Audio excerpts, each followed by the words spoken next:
오늘 오후에 주시는 하나님의 말씀 야고보서 2장 18절에서 22절까지 보도록 하겠습니다. 보기 가로되 너는 믿음이 있고 나는 행함이 있으니 행함이 없는 내 믿음을 내게 보이라. 나는 행함으로 내 믿음을 내게 보이리라. 네가 하나님은 한 분이신 줄 믿느냐? 잘하는도다. 귀신들도 믿고 떠느니라. 아하 허탄한 사람아, 행함이 없는 믿음이 헛것인 줄을 알고자 하느냐? 우리 조상 아브라함이 그 아들 이삭을 제단에 드릴 때에 행함으로 어렵다 하심을 받은 것이 아니냐? 내가 보거니와 믿음이 그의 행함과 함께 일하고 행함으로 믿음이 온전케 되었느니라. 아멘. 오늘 야고보서에 있는 말씀처럼 행함이냐 믿음이냐, 믿음이냐 행함이냐 이런 구도로 해서 성경을 보면은 여러분들은 너무 어려워요. 왜냐하면 행함 없는 믿음이 나와 있고 행함 있는 믿음이 또 나와 있잖아요. 그것보다도 더 흥미진진한 말씀 22절 말씀에 내가 보거니와 믿음이 그의 행함과 함께 일하고 행함으로 믿음이 온전케 되었느니라 이렇게 말하잖아요. 그러니까 여러분들은 이 말씀의 구조를 행함이냐 믿음이냐 이런 식으로 생각하면 이 말씀이 어려워요. 그러니까 여러분의 속에서는 행함이냐 믿음이냐 이분법적인 구도가 아니라 어떻게 믿음이 행함 있는 믿음으로 열매를 맺을 수가 있느냐 여기에 관심을 기울여야 해요. 그래서 야고보는 굉장히 말씀이 변증적이면서 극단적이에요. 그런데 여러분들이 이 말씀 속에 있으면은 행함이 없는 믿음, 행함이 있는 믿음 이렇게 되는데 그것이 아니라 어떻게 행함으로 이르를 수 있는 믿음이 있을 수 있겠느냐, 참 믿음이냐 이 내용을 생각을 해야 해요. 행함이 있는 믿음으로 나오려면은 반드시 여러분들이 믿음의 말씀을 더해야 해요. 믿음의 말씀. 뭘 믿냐고 하니까는 잘 모르겠다고 그러죠. 그 예수님을 믿는다고 그러죠. 예수님을 믿는다고 할 때는 이중적인 언어 구사를 해요. 예수를 믿는 믿음 이렇게 표현을 해요. 예수를 믿는 믿음이 있느냐? 네가 예수 믿느냐? 이 말보다는 예수를 믿는 믿음이 네게 있느냐? 이 내용을 물어요. 그 까닭은 뭐 때문에 그러냐면은 예수를 믿는다는 것이 뭘 믿느냐 이 말이에요. 그 예수 안에서 하나님이 행하신 일을 믿잖아요. 예수 그리스도 안에서 하나님이 행하신 일이 뭐예요? 하나님이 하나밖에 없는 하나님의 아들을 사람의 모양으로 보내셔서 세상 죄를 짊어지게 하셨고 십자가에 죽기까지 복종케 하심으로 말미암아서 누구든지 예수 믿는 자를 어렵다 칭하시고 예수 믿는 자를 죄 없이 함에 놀라운 두 가지 은총을 허락하셔서 하나님의 자녀가 되는 권세를 주신 거잖아요. 그러므로 여러분은 주를 믿는 믿음이라는 의미가 왜 그렇게 언어를 그냥 예수 믿는다라고만 하지 주를 믿는 믿음이라고 쓰느냐 이 말이에요. 그 까닭은 야고보가 지적을 하고 있어요. 행함 없는 믿음이라는 것이 나타날 수 있기 때문에 우리에게는 주를 믿는 믿음이라 해요. 하나님의 아들을 믿는 믿음 이렇게 사용을 한단 말이에요. 그러니까 그 믿음이라 하나님의 아들을 믿는 믿음이라고 쓰는 이유가 뭐냐? 거기에는 우리 스스로가 나 예수님 믿었어요 이렇게 말하는 것을 뭘 믿는가를 인간은 두뇌 속에 이게 채워지지 않으면은 이 마음속으로 열려지지가 않게 되어 있어요. 인간은요. 다시 말하자면 보이지 않는 하나님이시잖아요. 믿음의 주님이시잖아요. 그 주님인데 인간의 마음속에서 그 주님 난 믿어요 이렇게 하면은 그 믿음의 허상이 자기 속에서 나타날 수가 있어요. 믿지는 않는데 입으로는 믿는다고 말할 수도 있다 이 말이에요. 그걸 지적을 하는 거예요. 그것을 없애기 위해서는 뭐냐면 주를 믿는 믿음 안에 거하라 이렇게 표현하는 건데 왜 주를 믿는 믿음이라고 표현을 하느냐? 그 까닭은 예수를 믿는다는 그 믿음 속에 뭐 때문에 믿고 무엇을 믿느냐 이 말이에요. 그 내용이 채워지지 않으면 인간은 이 마음속에 주를 믿는 믿음이 받아들여지지 않고 열려지지가 않아요. 그럼 우리는 뭘 믿느냐? 내가 여러분들한테 강론을 할 때마다 그런 얘기 하잖아요. 뭘 믿느냐?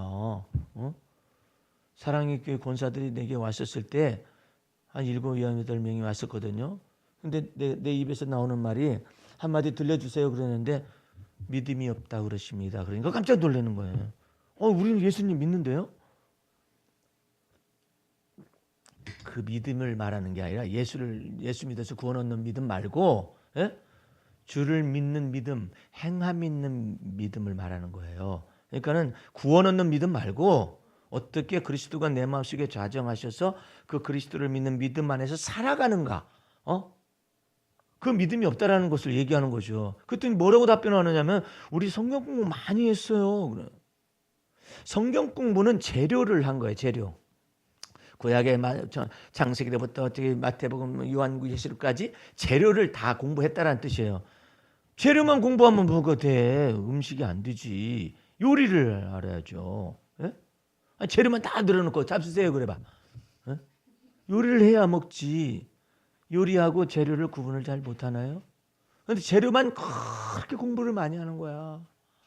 예수님은 한 상 차려오너라 그러는데 재료만 다 갖다 드리면서 어떤 재료를 갖다 드릴까요? 창세기로 갖다 드릴까요?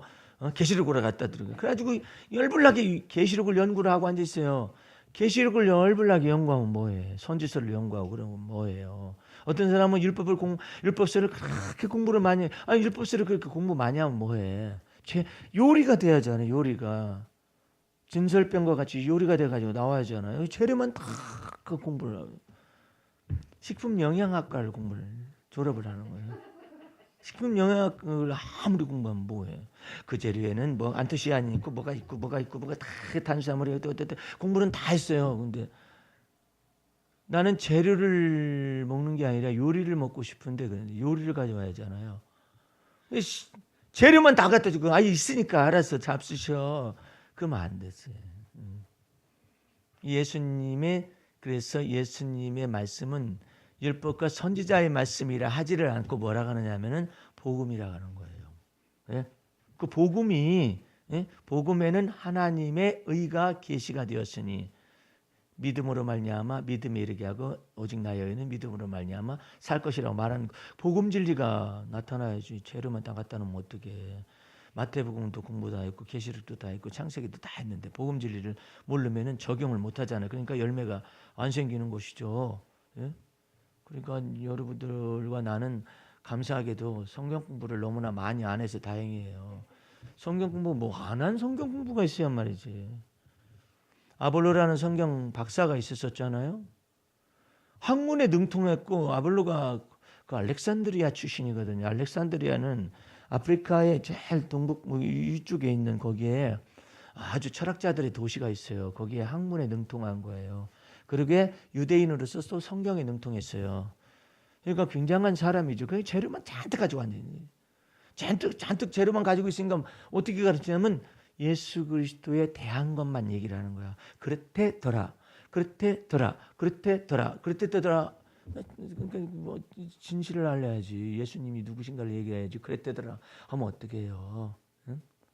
따라가면서 여사시오 누구사시오 그랬더니 나도 하고서 따라가면서 팔았다던데 아이고 어디로 갈지 알아 그 사람이. 예? 그러니까 이게 재료만 잔뜩한 사람이 예수 그리스도에 관한 것만 그냥 알고 있는 거예요. 그러니까 브리스길라 아굴라가 많이 듣다 보니까 알기는 되게 많이 알아요. 이 사람이 아볼로가 성경은 많이 하는데 예수 그리스도에 관한 것만 얘기를 하니까 관한 것이 about Jesus Christ. 그러니까 그 간접적인 내용을 얘기를 하고 있잖아요. 자기는 그리스도 예수를 아는 믿음을 가지고 있는데 데려다가 그 성경 말씀이 더 재밌어. 아볼로가 학문이 많고 성경 지식이 많은 유대인이었기 때문에 성경으로서 막 유대인들에게 가르치며 예수에 관한 것을 막 가르쳤다고 했잖아요. 그 다음 성경길이 너무 웃겨. 재밌어요. 이의 말씀을 가만히 듣던 아굴라와 브리스길라와 아굴라가 바울의 복음 진리의 말씀을 배운 사람들이거든요. 이 사람들이 아볼로를 데려다가 더 자세히 성경을 풀어서 그리스도에 대해서 말하는 거예요. 깜짝 놀랐지. 이거 어떻게 된 거야? 복음 진리 안에 계시된 그리스도 예수를 믿는 믿음이라고 하는데 그건 모르고 여러분들 예수를 믿는 믿음의 안쪽을 다 펼치면요. 율법과 선지자의 말씀인 거예요. 그런데 그것이 어떻게 복음이 되느냐 말이에요. 율법과 선지자의 말씀이 왜 복음이 되느냐 말이에요. 그리스도 예수께서 율법과 선지자의 말씀을 다 이루셨기 때문에 우리에게는 수고하고 무거운 짐 대신에 쉽고 가벼운 멍에인 복음 진리로 들어온 거예요. 예? 생각해 봐요. 마음을 다하고 뜻을 다하고 성품을 다하고 목숨을 다하여 하나님을 사랑할 수 있어야 사랑하는 거잖아요. 사랑이 얼마나 어려워. 왜 이렇게 사랑이 어렵게 만들어 놓으셨을까? 마음을 다해야 한다고 그러잖아. 뜻을 다해야 하고 목숨을 다하고 성품을 다하는 것도 안 되는데 그것이 사랑이라고 말을 하면은 그렇게 해서 사랑에 다다를 수 있는 인간은 없어요. 예? 그러면 뭘 갖겠어요? 마음 다하지 못해서 죄책감이 들고 힘을 다하지 못해서 죄책감이 들고 성품 다하지 못해서 죄책감이 목숨 다하지 못해서 죄책감이 들어서 이미 죄책감의 멍에 속에서 멸망하는 것이지 하나님 사랑하는 무슨 하나님이 사랑을 해요.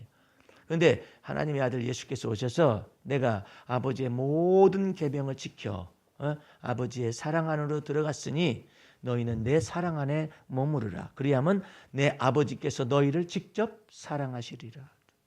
예? 아까 율법과 선지자의 계명은 뭐예요? 내가 마음을 다하고 목숨을 다하고 뜻을 다하고 성품을 다 하는 율법의 요구를 다 이루어야만이 하나님이 사랑할 수 있는데 복음 진리의 말씀 뭐예요? 예수께서 그 율법의 요구를 다 이루셔서 아버지의 사랑 안으로 들어간 것처럼 너희가 내 사랑 안에 거하라. 그래야면 아버지께서 친히 너희를 사랑한다는 거예요. 우리가 예수를 믿으면 아버지께서는 친히 우리를 사랑하셔야만 해요. 이게 다른 거예요. 율법에 속한 것은 내가 율법의 요구를 다 이루어야 하나님이 비로소 우리를 내가 하나님을 사랑하는 걸 내가 입증해야 하는 거예요. 예. 근데 예수님 하나님의 아들 예수님이 오셔가지고 율법과 선지자의 모든 말씀을 완성하시고 이 율법의 요구를 다 이루시고 율법의 마침이 되어 주셔서 예수님만이 오직 아버지의 사랑 안으로 들어갈 수가 있었어요.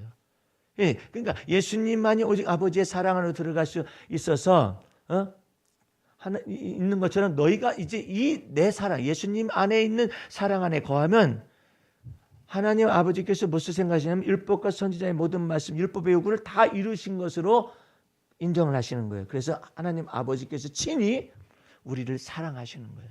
예수님께서 부활하시고 난 다음에는 내가 내 아버지 내 하나님 곧 너희의 하나님 내 아버지 곧 너희의 아버지에게로 올라간다 전하거라.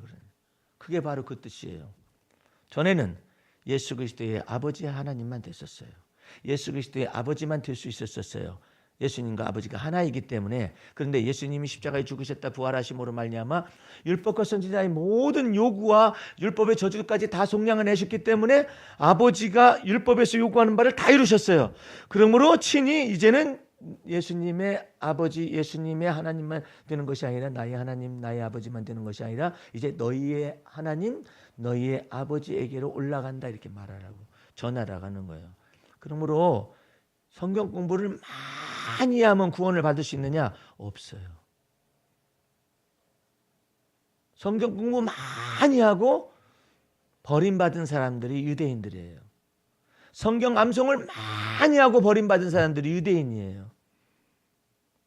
무엇을 안 믿었기 때문에 아버지 하나님께서 보내신 자인 하나님의 아들 예수를 믿지 아니하였기 때문에 정죄를 받은 거예요. 그러니까 여러분과 내가 이 모든 정죄와 판단과 이 모든 심판에서 예수 믿음으로 말미암아 우리는 벗어난 것입니다. 그래서 아버지께서 친히 우리를 사랑하시기 때문에 예수 믿는 자는 정죄와 심판을 받지 아니하나니 곧 이제는 사망에서 생명으로 옮기운 거예요. 그래서 아버지께서 친히 우리 안에 거처를 정하십니다. 요한복음 펴보세요. 요한복음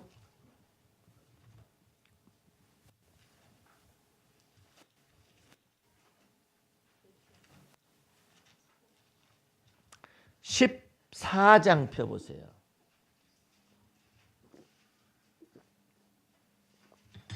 요한복음 14장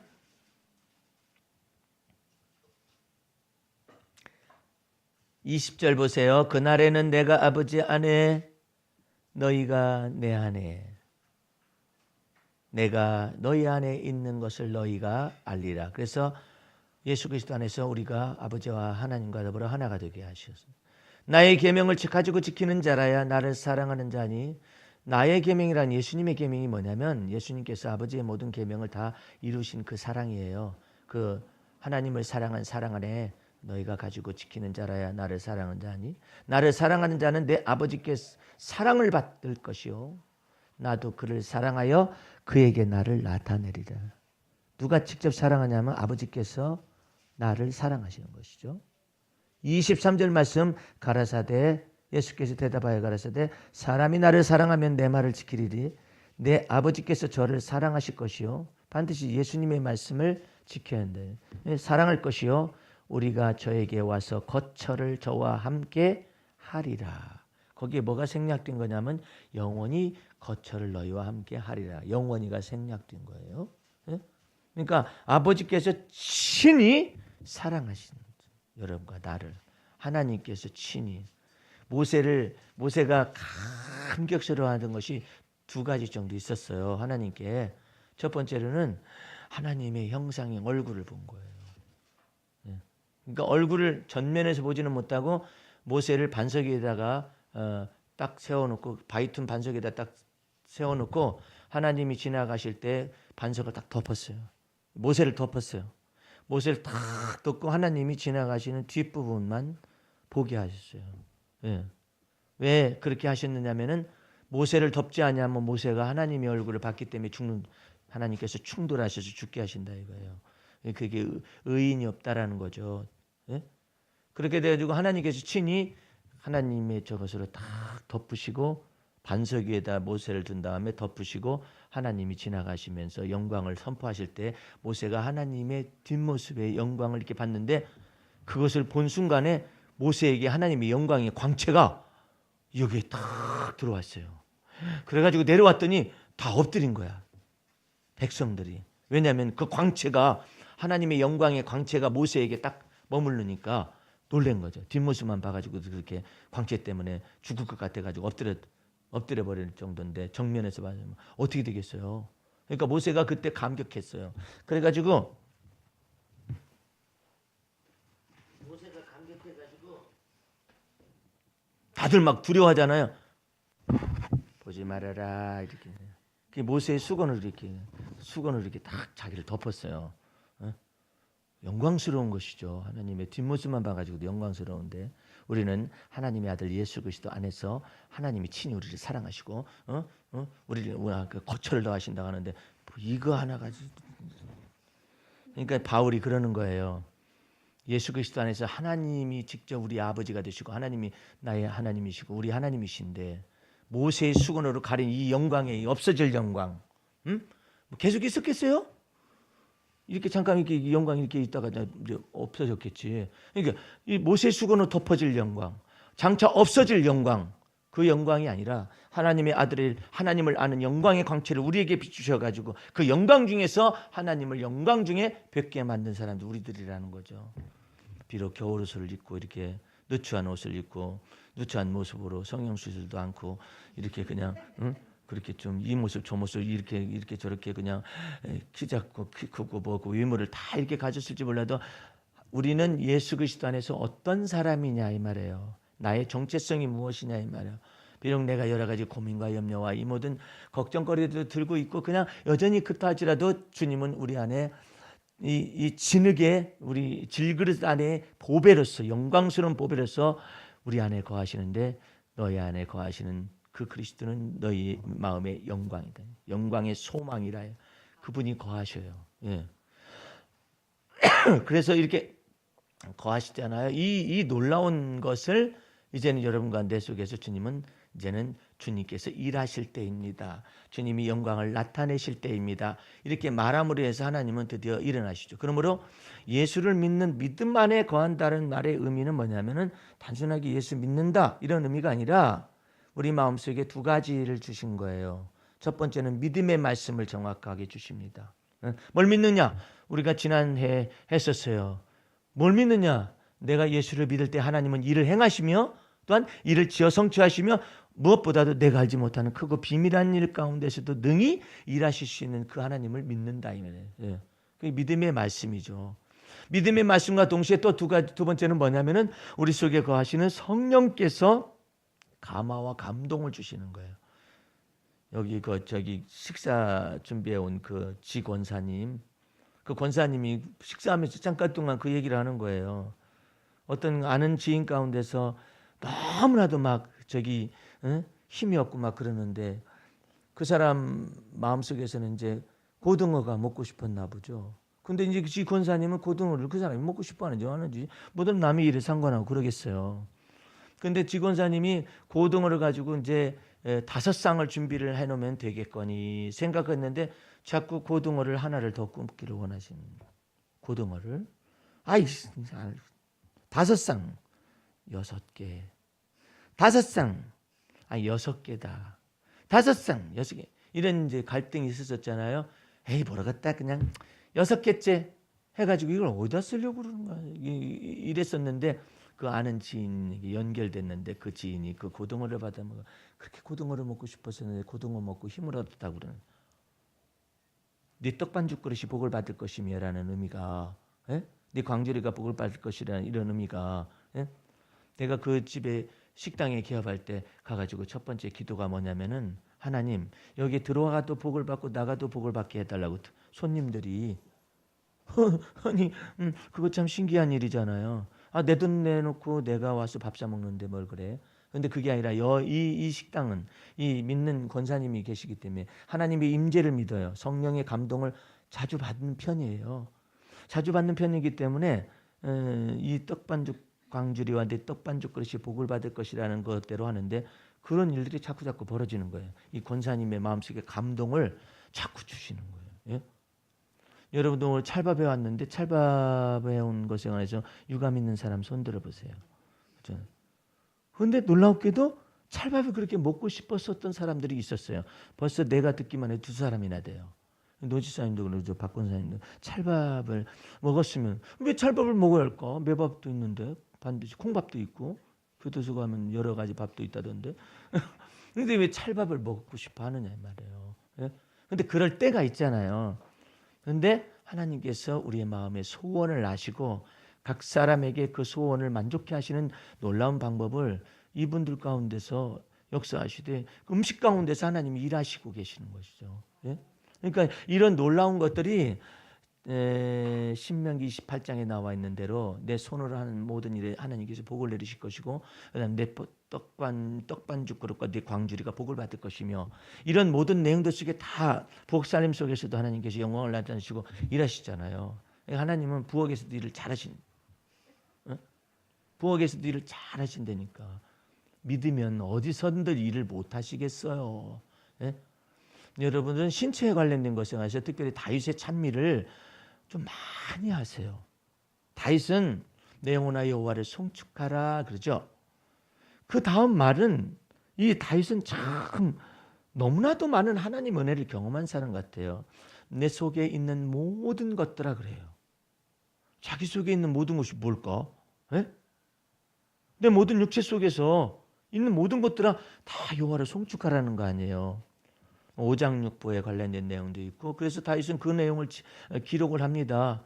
하나님께서 내 몸을 지으실 때 어머니 뱃속에서 몸을 지으실 때 이 모든 유전적인 배경이라든지 유전적 형질에까지 전부 다 기도가 나오고 있고 그 다음에 또 내 장부를 지으심이 신묘막측하십니다. 장부가 외상장부겠어요? 다윗이 뭐 외상장부 썼겠느냐고. 오장육부를 줄여서 장부를 지으셨다고 표현한 거예요. 그잖아요. 아니 무슨 하나님 앞에 뭐 외상 받을 장부가 필요한 것도 아니잖아. 근데 장부 여기 오장육부를 지으심이 신묘막측하십니다. 하나님께서 그때 당시에는 그래요. 지금하고는 조금 사정이 좀 달라진 게 있거든. 성경이 있다가 보니까 그 내용이 있더라고. 하나님께서 이제 말씀을 하시는 거예요. 네가 어미 뱃속에서 어떻게 어린아이의 뼈가 자라는가를 보았느냐 이랬다고. 그때는 못 봤지. 근데 지금은 조금 보잖아요. 네? 못 봐요? 아니 조그만 아기가 그냥 몇 주 지나도 그냥 아기가 이렇게 자라는 걸 보잖아요. 근데 하나님이 그걸 자랑을 너 본 적이 있느냐? 그만큼 지식이 많이 팽배한 시대를 우리가 살아가지만은 그때 당시에 사람들은 감당 못할 말을 하고 계시잖아요. 또 한 가지 말은 뭐냐면 그게 아마 그 소선지서에 그게 나오는데 너희가 별들 사이에 깃들지라도 내가 너희를 거기서 찾아낼 것이라는 말을 쓰셔요.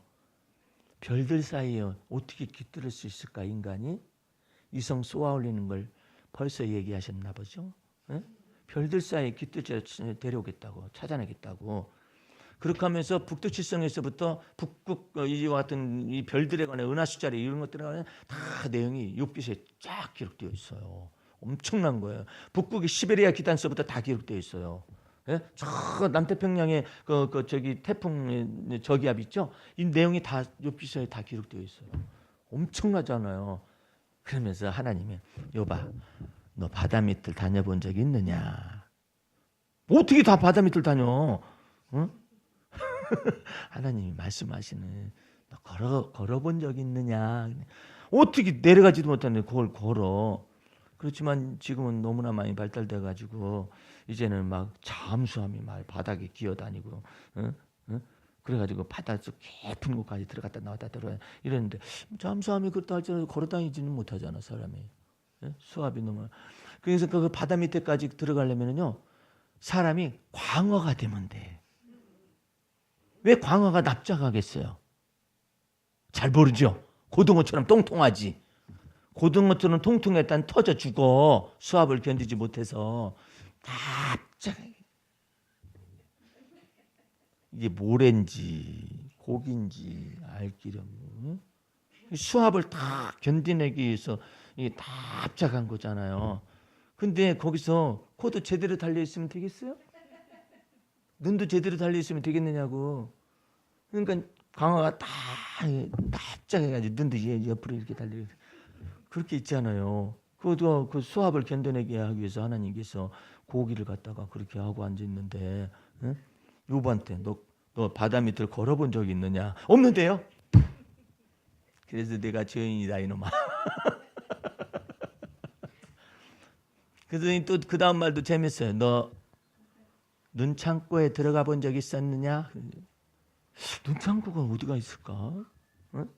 근데 하나님은 알지 못하는 소리를 막 인간이 알지 못하는 것을 얘기하는 거예요. 응? 너 눈창고에 들어가 본 적이 눈창고가 있나? 응? 어떤 분이 천국을 갔다 왔더니 눈창고가 있더라잖아요. 그 막 눈을 막 내릴 때 그 눈창고에서 막 내린다잖아요. 근데 그것이 이제 북극의 시베리아 기상이라든지 뭐 어떤 것을 통해서 이제 기상에 관련된 내용을 천국에서 보여주는 거겠죠. 그러니까 하나님은 뭐 하나님이 만들어서 내신 대로 얘기하는 거지. 눈창고를 본 적이 없었는데 그래서 나 죄인이다. 막. 야, 너 하나님께서 명령하시면은 응? 바닷물에 있는 이게 바닷물에다 햇볕 쫙 비치면은 이게 쫙 이게 증발을 한다는 얘기인데 요즘 말로 하면 이게 다 하나님께서 그냥 이것을 가늘게 뽑아 올려가지고 수증기를 다 올려가지고 그게 머무르게 되면 그 구름이 돼요. 거기서 하나님께서 명령을 내리시면은 비를 내리느니라. 네가 아느냐? 모르는데. 그래서 너 죄인이다 임마. 그런 것들을 욥기서에 기록을 하고 계세요. 근데 거기에 한 가지 특징적인 것이 있어요. 그래, 여호와 하나님께서 명령을 내리시면은 이 수분이 증발을 해가지고 가느다랗게 해가지고 위에 가서 이제 구름이 되어 있잖아요. 근데 거기에 꼭 붙이는 말이 있어요. 그게 무슨 기후학이라든지 우리의 모든 자연 현상 속에서 다른 것이 한 가지가 다 있어요. 그게 뭐냐? 여호와께서 명하시면 이란 말. 여러분들 그걸 볼 수 있어야 해요. 그걸 볼 수 있으면 하나님을 믿고 주 예수 그리스도를 믿는 믿음 안에서 하나님이 나의 하나님이 나의 아버지가 되시는 것이고 거기서 명하시면이라는 말은 명하시면 뭐 자연현상이지 이렇게 될 때 이제는 뭐 진화론이라든지 아니면 뭐 일반적인 자연현상을 믿고 있는 법칙 속에서 살고 있는 그런 일반적인 사람들이 되는 것이죠. 그런데 우리는 그 명하시면이라는 말을 믿어요. 예. 여호와께서 명하시면 어저께 막 불이 그렇게 많이 나가지고 비 내린다고 하길래 내리려면 그때 내리시지 왜 나중에 그런데 그 비를 보도에 의하면은 단비를 내려주었다라고 하더라고요. 왜 그러느냐 했더니 잔불 처리를 해요. 잔불. 참, 주님이 생각이 많으셔가지고 그랬는데 만약에 그때 산불 났었을 때 하면은 왜 그랬을까? 그런 것은 남겨두고 어쨌든 주님이 비를 내려주셔서 감사하잖아요. 근데 그때 내릴 것이지 지금 내려. 지각의 연단을 받지 못한 사람은 하나님하고 시비를 자꾸 걸어요. 시비를 자꾸 걸으려고 그래요. 그런데 주를 믿는 믿음 안에 거하면은 하나님이 행하시는 모든 일에 있어서 그 감사와 찬미와 그 의미를 영광을 돌리기 때문에 하나님의 마음을 이해하는 능력이 발달돼요. 여러분들은 여러분의 인생 속에서 여러 가지 변수가 발생하잖아요. 그걸 어떻게 그리스도 예수 안에서 해석할 줄 아는 능력을 받을 수 있을까? 그게 바로 믿음이에요. 그래서 하나님은 성령으로 말미암아 우리에게 하나님의 행하심에 대한 놀라운 지혜와 이해력을 언더스탠딩이라고 그래요. 지혜와 총명이라고 하거든요. 그걸 우리에게 주시는 것을 원하셔요. 예. 아니 욥이 당한 재앙과 고난을 보게 되면은 그러실 수가 있을까? 왜 그랬을까? 뭐 수많은 의문점이 있을 수가 있잖아요. 근데 욥은 지혜와 계시의 정신을 받았어요. 주신 자도 여호와 하나님이시고. 첫 번째 말하는 건 그 말을 말하지는 않았어요. 첫 번째 욥이 말한 것은 사람이 벌거숭이로 왔다가 벌거숭이로 가는 거 아니냐, 첫 번째 그 얘기를 했어요. 그러면서 이제는 일반적인 그런 것이지만은 이제는 무엇을 얘기하느냐면 주를 믿는 믿음을 마지막 사용해서 매듭을 짓습니다. 주신 자도 여호와 하나님이시오. 만약에 벌거숭이로 왔다 벌거숭이로 간다 그러면 나그네인지 무슨 최혜준의 인생은 나그네 길, 그 부르는 가사나 똑같지 뭐. 인생은 나그네 길, 어디서 왔다가 어디로 가는지 벌거숭이 왔다가 벌거숭이 간다고 그러잖아요. 똑같잖아요. 근데 그 마지막 매듭을 짓는 지혜와 계시의 정신을 욥은 받는 거예요. 주신 자도 여호와 하나님이시오. 취하신 자도 여호와 하나님이시오니 여호와의 이름이 찬송을 받으실 것입니다. 하나님의 마음을 이해할 줄 아는 그 지혜와 계시의 정신을 받았기 때문에 누구보다 낫느냐? 마귀보다도 더 나은, 원수 마귀보다도 더 지혜로운 지혜를 가지고 하나님과 마음을 합한 거예요. 하나님을 경외하는 지식을, 하나님의 경외하는 마음을 받은 것이죠. 그래서 여러분들은 갖다 붙이는 것이 아니라 하나님의 마음을 받아서, 그리스도의 마음을 받아서 하나님 앞에서 지혜와 총명이 지각의 연단을 받아가지고 언제든지 내가 이와 같은 상황 속에서도 저는 하나님은 저의 피난처시라고 믿습니다. 이렇게 말을 해야 하나님이 내가 죽게 된 때에 나를 살리시는 거예요. 그러니까 여러분들은 내가 이렇게 어릴 때는 왜 도움이 안 되시고 나는 이렇게 어려운 일을 만나야만 합니까? 이런 데 장성하지 말고 하나님은 내가 지금 가난하고 궁핍하다 할지라도 하나님은 나의 도움이 되시는 분이십니다. 이렇게 말할 수 있을 때 하나님은 이렇게 말씀하신, 내가 너의 우편에 있으마, 내가 널 돕는 자 중에 있게 하마. 예, 이렇게 말씀하시나. 그러니까 여러분들은 하나님이 내 마음속에서 벌어지는 모든 환경과 이와 같은 이 상황, 이 모든 상황 속에서 이랬으니까 하나님이 계시고 이랬으니까 하나님이 안 계시고 이런 고도에 서 있지 말고 다윗처럼 여호와 하나님은 나의 주님이시오니 주님밖에는 나의 복이 없나이다. 예? 그렇게 서 있으면은 뭐 재앙을 만나도 주님은 나의 복입니다. 예. 내가 근심 중에서도 주님은 나의 복입니다. 그러면 하나님께서 드디어 일어나셔서 우리에게 복의 근원 되시는 역사를 인정하시고 나타내실 거예요. 그러면은 하나님 이러실 때는 왜 그러십니까? 라고 자꾸 묻잖아요. 그러면 하나님이 이처럼 말씀하셔요. 지으심을 받은 물건이 어찌 지으신 자를 갖다가 불평하고 한탄한단 말이냐. 예? 할 말이 없어요. 하나님이 이런 그릇도 만들고 저런 그릇도 만들고, 그런데 어때 지음 받은 물건이 지으신 그 하나님께, 주인에게 나를 왜 이렇게 만들어 저렇게 만들어 그럴 필요가 있느냐 이 말이에요. 예를 들어서 밥상에도 보면은 이게 조그마한 그릇이 있고 컵도 있고 뭐도 조그마한 것도 있잖아요. 이 조그마한 것을 조그마한 걸 담는 거예요. 여기다 라면을 담겠어? 아니 여기다가 아는 찐빵을 담겠어요. 그걸 거기다 쓰는 그릇이 아니지. 요렇게 여기다가 담을 수 있는 것이 있죠. 여기다가 뭐 고추장을 담는, 고추장을 그러면 그냥 대접에다 담아 놓을까? 식사할 때 드시라고 그럴 수는 없잖아요. 그러니까 그때 맞게 하나님께서 적절하게 이렇게 지으셨다 이거잖아요. 그러니까 하나님 나를 왜 이렇게 지으셨어라기보다도 하나님 저를 이렇게 지으셨으니까 주님 원하시는 대로 쓰세요. 이렇게 하면 그게 아름다운 것이지. 왜 나를 이렇게 지으? 너는 뭔데? 저는 이런 것이거든. 큰 사발인데요. 너는 이렇게 조그만 네 생각이지. 응? 조그마한 사발에 있어도 조그마한 종재기에 있어도 네가 만약에 하게 되면 하나님이 쓰심에 맞게 더 하나님께 쓰실 터인데 그냥 왜 이러냐고. 그럼 뭐해? 예? 근데 우리는 외모하고 하나님이 외모를 사람을 외모로 보시질 않잖아요. 그러니까 사람의 외모는 키를 다시 뭐 성형수술 바꾼다 하더라도 좀 불안정하잖아요. 예? 외모를 좀 바꾼다 하더라도 또 바꾸고 또 바꾸고 이제 내 얼굴이 누군지도 몰라. 성형수술도 많이 해가지고. 응? 그 저기 요즘은 설교도 최첨단으로 해나 봐요. 우리 테니스 치는 목사님이 그 어떤 권사님이 애완견을 데리고 와서 예배를 드린 거예요. 그래서 권사님 그 저기 예배 드리러 오는 데는 그 애완견을 안 데리고 왔으면 좋겠습니다. 그랬더니 그 권사님이 예 제가 생각이 짧았네. 이럴 거면 좋잖아요. 안 그런 거예요. 제 가족입니다. 그래버린 거예요. 그러니까 목사님이 될 수 있으면은 저기 그 예배를 드릴 때는 애완견을 안 데리고 왔으면 좋겠습니다. 이랬었더니 그 다음부터 안 나왔대요. 교회 나간 거예요.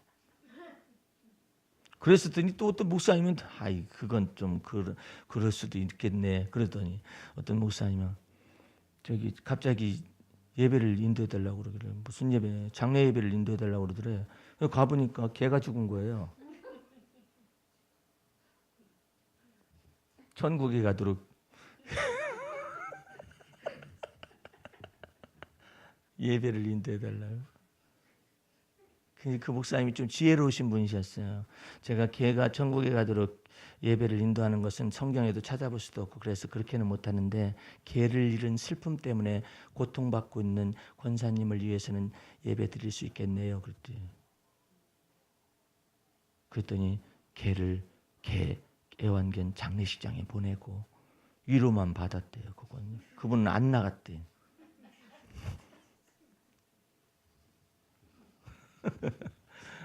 그러면 그분은 왜 그랬느냐? 뭐 자기 딸이라고 생각하는 거죠. 딸, 내 딸. 거기다가 저거 이름 안 지어줘서 다행이야. 에? 내 아들 다니엘아 이렇게 한다든지 걔한테 이름 지어줘가지고 내 아들 요셉아 이렇게 하지 않아서 다행이에요. 예. 드보라야 내 딸 드보라. 그래가지고 요즘은 목사님들이 설교를 할 때 원고를 작성을 해요. 그래가지고 애완견장에 들어가는 건 다 빼고 막 그런 거 되시좀 건들지 않으려고 그릇시대를 살아가죠. 근데 여러분과 나는 주님께서 그러셨거든. 너희는 참새보다 귀하지 않냐? 응? 참새보다 귀하지 않냐? 참새를 오빠라고 생각하면 어떡하냐? 애완으로 기르고 있게 되면 참새보다 귀하지 않으면 그러면 또 이상하게 생각하려는 시대가 그런 시대 상황이에요. 그런 시대 상황이기 때문에 여러분들은 진리의 말씀을 옳게 분별해 가지고 성령께서 주님께서 그러셨어. 너희는 들에 핀 꽃보다 귀하지 아니하냐. 공중에 나는 새보다 귀하지 아니야. 너희는 짐승보다 귀하지 아니하냐. 왜 애완견 소로 잘 안 기르나 몰라? 애완소 좋잖아요. 언어도 애완소. 집이 작아서 그런가? 근데 애완견은 자그마한 해가지고 귀염을 부리고 막 재롱을 막 부려서 그러는지 몰라도 하여튼 외로움을 좀 덜어줄 수는 있을 것 같아요. 덜어줄 수는 있는 것 같은데 거기다 대고 오빠니 동생이 이렇게 해버리니까 가족 데스네 이렇게 되는 거예요. 이게 참 어려운 거죠. 근데 여러분들은 그것보다 귀하지 않냐. 그리고 하나님께서 욥기서에도 하나님께서 우리를 짐승보다도 더 교육시키시는 하나님이 이렇게 나와 있어요. 내가 하는 애완견도 먹이를 들고 있으면 발 하기 전에 발을 내밀어요. 먹이를 발 하면은 벌써 까먹어요. 네? 인간은 그렇지 않잖아요. 여러분들 사람이 얼마나 사람이 진화돼 가지고 똑똑한 게 아니에요. 진화돼서 똑똑한 게 아니라니까.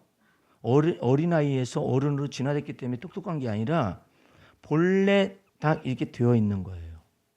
그러니까 아이들이 표현을 못할 뿐이지 다 듣고 있는 거예요. 두뇌 속에서 애가 저기 어렸을 때 진화가 돼가지고 큰 머리가 되거나 두뇌 집단이 되거나 이러는 게 아니라 본래 이게 있다니까요. 기능이 이게 그냥 잠재해 있을 뿐이에요. 아니 저기 한 3살 먹은 아이가 4살짜리나 그런 아이들이 스마트폰 보고 끼득끼득대고 게임하고 그러는 거 여러분들 우리 때는 상상이나 하겠어요? 예? 나 때는 더 상상 못하죠. 나는 연이나 날리고 풀뿌리나 캐먹고 토끼나 잡으러 다니고 이러는 것인데 얘네들은 벌써 이 안에 이걸 어플을 깔고 어플을 갖다가 엄마를 가르쳐주고 이런 시대 상황을 마주했어요. 그러니까 인간은 본래 이게 짐승하고는 다르게 창조가 된 거예요. 여러분들 뜀박질을 많이 해서 이게 다리가 이렇게 굵어진 거예요? 진화론에서는 그러잖아. 이게 변천사가 있었기 때문에 그러잖아요. 이 뜀박질 단련을 많이 해가 여러분들 여기가 이렇게 두터워진 거예요? 다리 근육이 안 그래요. 진화론적인 배경이 아니라 창조가 된 거예요. 이렇게. 그래서 하나님께서 인생으로 하여금 뛰게 하시고 걷게 하시고 뛰게 하시고 달리게 하셔야만이 이 두 손을 사용을 하잖아요. 두 손을 사용하기 두뇌가 있잖아요. 이것만 뛰어나면 뭐예요? 고릴라처럼 이거 뛰어나가지고 걷기만 하고 뭐 그런데 이거 하면 뭐예요? 머리가 다 받쳐줘야 이게 도구를 만들고 제작을 하고 이와 같은 것을 창조를 하고 막 이럴 거 아니에요.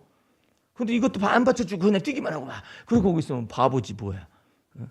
그런데 인간은 놀랍도록 막 학습 능력이 하나님께서 욥기서에 보면은 짐승보다도 교육하시기를 더 많이 하시며 이렇게 기록하고 있어서 인간 속에서 학습 능력을 엄청나게 여기다가 두뇌 속에다 다 넣으신 것이잖아요. 그러니까 이 놀라운 하나님의 형상의 이 창조물 속에서 하나님이 다 이것이 사용되게 하시기 위하여 다윗은 언제나 내 속에 있는 모든 것들아 주 여호와를 찬양하라 자기 속에서 막 얘기를 하는 거예요. 하나님께서 가만히 보니까 다윗처럼 감사와 찬미를 많이 하는 사람을 찾아볼 수가 없는 거예요. 하나님의 마음에 너무나 합한 거예요. 그러니까 하나님은 더욱더 다윗 속에 하늘에 속한 지혜와 땅에 속한 지혜를 통달한 지혜를 막 부어준 거예요. 예. 그래서 여러분들이 특별히 아까 말하다 말았는데 이 몸에 관련된 내용을 특별히 하나님 앞에 많이 찬미를 하세요.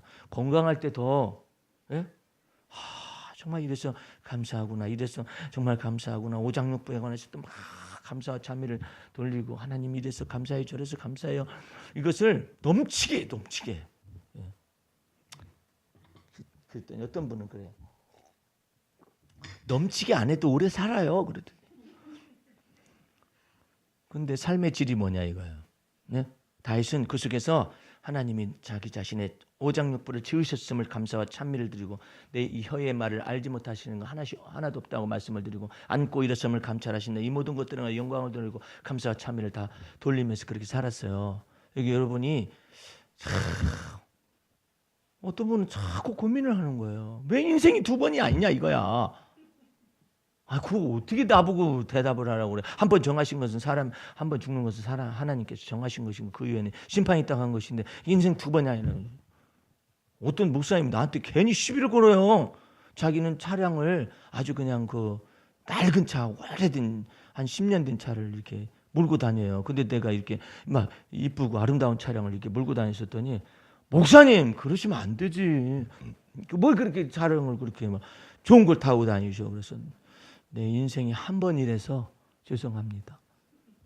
한 번인데 두 번이라면은 중고를 해가지고 어떻게 하겠는데 한 번이라서 그렇습니다. 그랬더니 두 번은 아니지. 여러분들 생각과 마음 속에서 하나님이 여러분의 인생을 마음껏 축복하시기를 원하셔요. 그러려면 여러분 자기 속에서 내 속에 거하는 모든 것들아 여호와를 송축하라 하면서 다윗이 이게 막연한 것이 되지 아니하도록 딱 정합니다. 내 영혼아 여호와께서 내 모든 죄를 사하심을 감사하거라. 여호와 하나님께서 내 모든 병을 고칠 수가 있음을 감사하거라.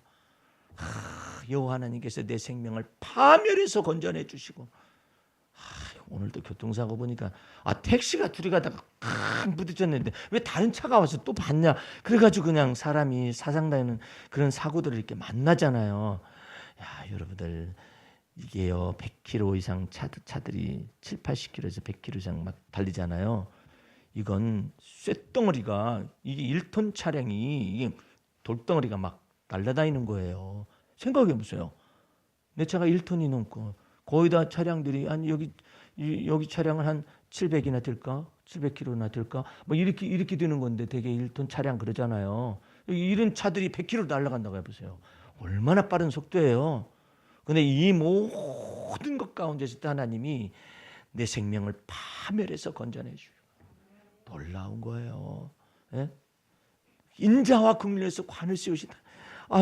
파멸해서 건져내 주시는 것도 감사한데 다윗은 감사하는 이 척도가 달라. 뭐가 다르냐면은 인자와 긍휼에서 관을 씌웠다라는 걸 말을 하는 거예요.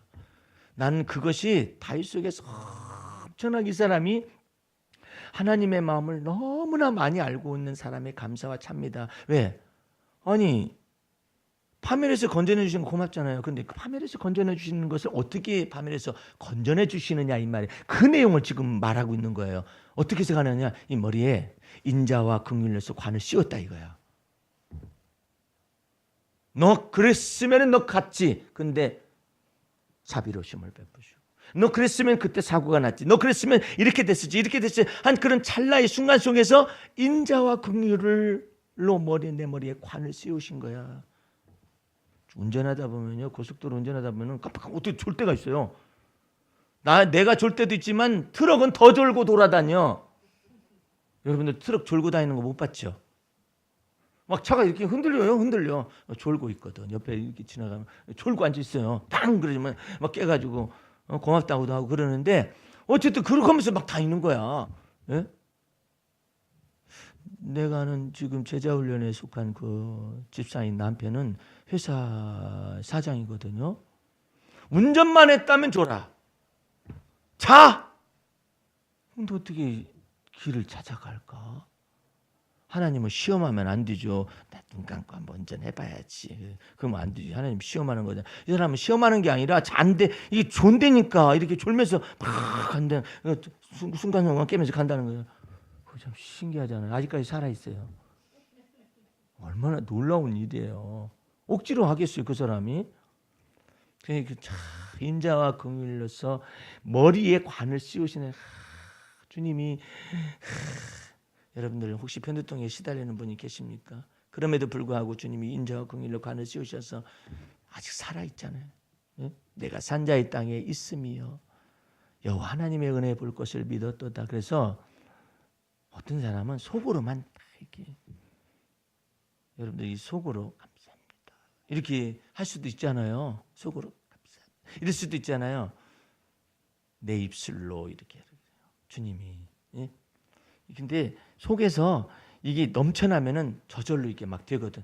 정말 주여 감사합니다 이렇게 되는데 안 돼. 뭐 말했는지 지만 알아. 뭐 했는지 감사합니다. 입술이 둔하거나 손이 마른 자가 되지 말라고 예수님이 그러죠. 입술이 둔하여가지고 말고 정식으로 하나님께 감사를 자꾸 드리는 연습을 하세요. 이거 자꾸 입술로서 감사함으로 하나님의 궁정에 들어가고 찬송함으로 하나님이 전에 가니까 정식으로 하나님 앞에 막 감사 찬미를 막 드리고 이걸 찾아야 해. 이게 찾아내야 해.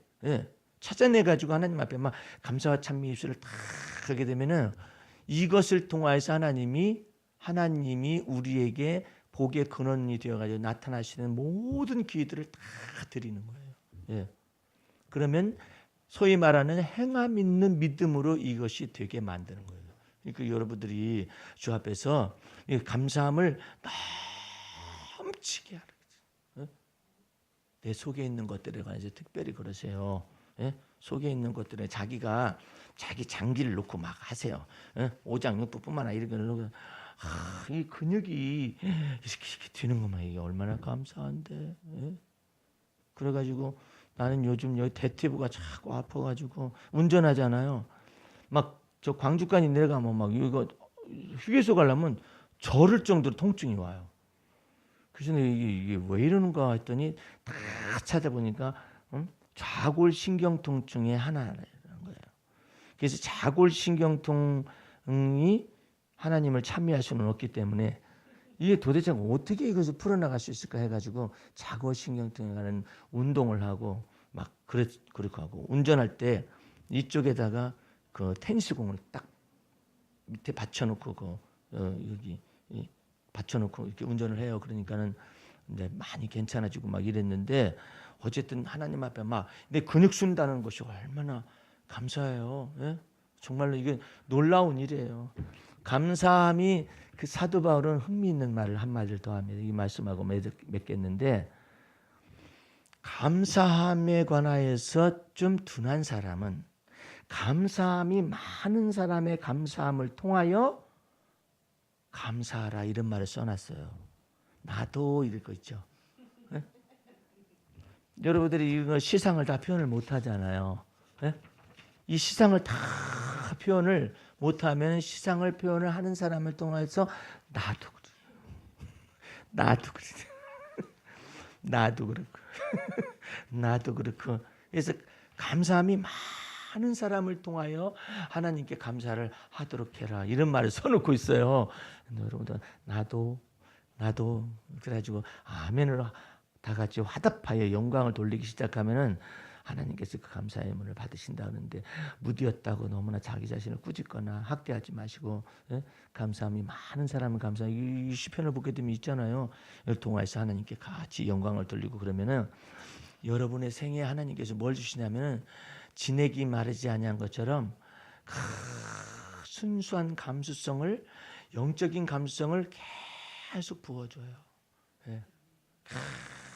계속 부어줘가지고 뭐 믿지 않는 사람들은 동심의 세계를 준다고 그러잖아요. 늙지 않는 그런 거라 하는데 그것보다 더 넘쳐나는 하나님의 은총 가운데 여러분을 영적 감성에도 축복하실 줄로 믿습니다. 다 같이 기도하겠습니다. 우리 하나님 아버지 감사 찬미 올립니다. 정말 좋은 봄날을 맞이했습니다. 겨우내를 잘 지나가도록 단비를 주시더니 이제는 화사한 봄날을 앞에 놔두고 있는데 여러 가지 회한들이 겹쳐 나타나기도 하고 즐거움과 기쁨도 나타나기도 합니다. 이 모든 것 가운데서도 하나님은 나의 복이심을 언제나 마음속에 믿고 내 속에 있는 모든 것들이 하나님을 송축함으로 매일매일의 삶 속에서 하나님의 이적과 표적과 기사를 경험하며 신비로운 삶을 살아가며 영원한 생명의 삶을 살 수 있도록 돌보아 주옵소서.